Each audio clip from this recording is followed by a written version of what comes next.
Thank you, ma'am. Greetings to all the participants to this very important meeting, not just for Pakistan, but all of South Asia. And hence, the title, Breathe Pakistan, can just as easily be converted to Breathe South Asia, because we are all under the same pall of smog and impacted by the same receding glaciers. My fellow panelists up in the dais, and greeting friends. My name is Kanak Dixit. I come from Kathmandu, and as I flew westward towards Pakistan, although there is no direct flight, but westward towards Pakistan, the plane flew at 38,000 feet over the western Himalaya of Nepal. Never since my childhood, and I'm an avid watcher of the mountains, the Himalaya, never has there been less snow. And there's never been as much rock faces showing up to the public down below. And Nepal as a country is actually a barometer of climate change, because unlike the other countries of South Asia, it is a country in an incline from 28,000 feet at the top of Mount Everest to 300 feet above sea level in the district of Jhapa, barely 70 miles away. So you can imagine the incline that is not found actually elsewhere in South Asia, which is why I like to call the country I come from the barometer of climate crisis and global warming, because people live in that incline. Unlike the first pole and the second pole, which are Arctic and Antarctic, the third pole, which is the Himalaya, Hindu Kush, Karakoram, the people live on the flanks, which is why it is that much more dramatic and excruciating to know the impact, to gauge the impact of the climate crisis. I wanted to congratulate Dawn Media not only for organizing this meet titled Breathe Pakistan, but also focused particularly our panel on all of South Asia. Also to congratulate Dawn Media for this incredible special report, Climate Change and Climate Resilience, that the editors have come out with, practically a book. And I would in fact suggest that it be published as a book to be used all over South Asia, because it does not talk only with the malaise that is impacting Pakistan. This panel is about as South Asian as you could get. We have individuals from Sri Lanka, from Bhutan, from Nepal, from online from India, and also, of course, from Pakistan. So I feel the message that the organizers want us to deliver from this podium is the interconnectivity of all South Asian environment, economies, public health, and the need to act. We have enough information by now, and there has also been enough emotional attempts to raise the emotional quotient of climate crisis. But we're not seeing action on the ground, on the hill terraces, or in the desert plains. So I believe that what our session would possibly do is try to shake us up a bit. And given that people are coming from all parts of South Asia, this is indeed an incredible opportunity. As a panelist said this morning, climate crisis is not a matter of the environment or even the economy or the politics or the geopolitics. It is a matter of poverty, she said. And I concur, because the depth and breadth of poverty in South Asia now surpasses poverty anywhere else in the globe. So if we are to feel for and empathize with the hundreds of millions of poor amongst us, then we are required even for that reason to do something about it. And I was, at 2 p.m. today, I went into a particular site that gives you the evolving population by the second of the world and of the parts of the world. So this afternoon at 2 p.m., there were, we like to say South Asia has a quarter of the world's population, 25% nearly, and we like to say, hence we have a duty to ourselves to do something about the climate crisis. But we are also talking about poverty quotient within that 25%. But let's just count how many South Asians there were, how many of us there were at 2 p.m. today. 1,985,226,402 individuals. So if we just keep saying we're a fourth of humanity, it's just a proportion. It is important to look at individual lives, and particularly the lives in poverty, which is why poverty is going to be heightened. The stress of individuals is going to be heightened with the climate crisis, already happening as we speak around South Asia. So when we speak of climate change, we had the code words. We had global warming, then we got climate change, then we started saying climate crisis, then we started saying climate emergency.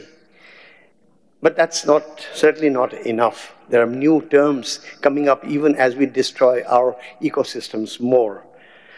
We always used to say rising oceans and receding glaciers. That is no longer enough. Let me add to the terminology. We used to say GLOFs, glacial lake outburst floods. Even that is not now enough, because in the high Himalaya, from the Karakoram, Hindu Kush, all the way to Namcha Barua, in the easternmost tip of the Himalaya, you have permafrost melting. Permafrost melting the melting of permafrost is not yet a discussion even among academics, but the frozen frozen stones, boulders, dust, detritus is loosening up. And when you have extreme climate events and rainfall, you have what happened in Sikkim last year, what happened in the Melemchi River of Nepal 3 years ago. Incredible crisis for which we already have the indicators in front of us.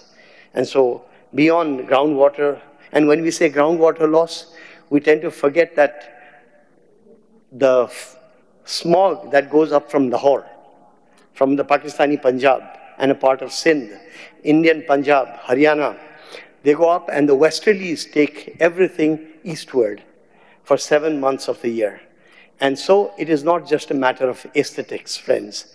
When that dust at 14,000, 15,000, 16,000, is almost like aerosol dust, settles on the snows, you have the albedo effect, which means that the snow melts much quicker because of the darkness on the surface. It does not reflect back the sun. But not to talk science, but to talk sociology, what that does is it reduces groundwater. And when groundwater is reduced across the swathe of the Himalaya, the water in the Ganges and the Brahmaputra, and of course the Indus, depletes drastically. So the link between burning crop residue in the Punjab, receding glaciers, is also leading to groundwater loss. So these are the kind of connections I believe the organizers have wanted us to draw, and there are specialists in the diverse arena here before you today. Before that, of course, we will have Dechen, who is with the United Nations Environmental Program, herself coming from Bhutan, will have much more to share also from her very important position that she holds for the region, and soon to be the UNEP head, I gather, for Asia, more or less, yes. I'll end with two quick points. The term Anthropocene is now almost passé. Nevertheless, it has not infiltrated our local tongues. We do not say Anthropocene and don't have a word for it in Urdu or Punjabi or Hindi or Nepali or Sinhala or Bangla or Dihevi. I suggest that if you don't have a term, how can you actually describe? Because in the end, we need to go to the grassroots to energize the politics with alerting an alert of the crisis we're in. So what we have decided in Nepal is to popularize the term Anthropocene rather than go look for a term with a Sanskrit root. Likewise, there's no reason to go for a Persian root for Anthropocene speaking in Urdu, for example. So in Nepal, we're popularizing Anthropocene just to get the message across. The brown cloud, as we call it, black carbon, whatever, when it rises from industrial activity, from emissions, from agricultural residue burning. Last year, friends, last December, we tend to think of this cloud as only going as far as Bangladesh from here, from the Punjab plain. It actually, last year, twirled over the Bay of Bengal, went down to Sri Lanka, and as far as Maldives. So let no one say that for now that the Indo-Gangetic smog impacts only the Indo-Gangetic Valley. It is all over. And sadly, our governments are turned away from each other. At the very point where we need to be talking to seek desperate measures, our governments are actually at loggerheads, particularly two largest governments of our South Asian space. And so you see it in the condition of SARC, South Asian Association for Regional Cooperation, practically moribund.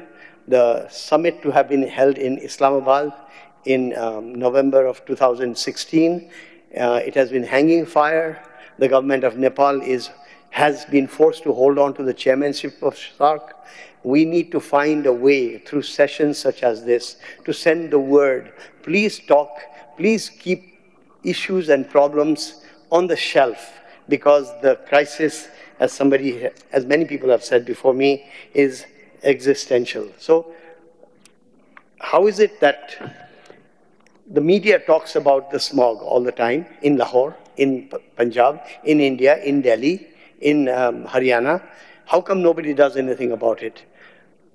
What Yogendra Yadav, a very prominent social scientist as well as politician of India, of New Delhi, wrote an article 3 weeks ago, where he said that while everybody is agreed about the crisis with the AQI in Delhi and in the rest of the Haryana, Punjab plains, why is nothing happening? Because the politicians do not raise it.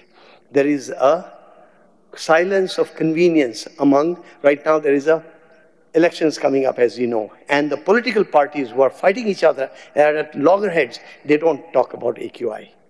So there's something going on, and that something is wrong in our politics.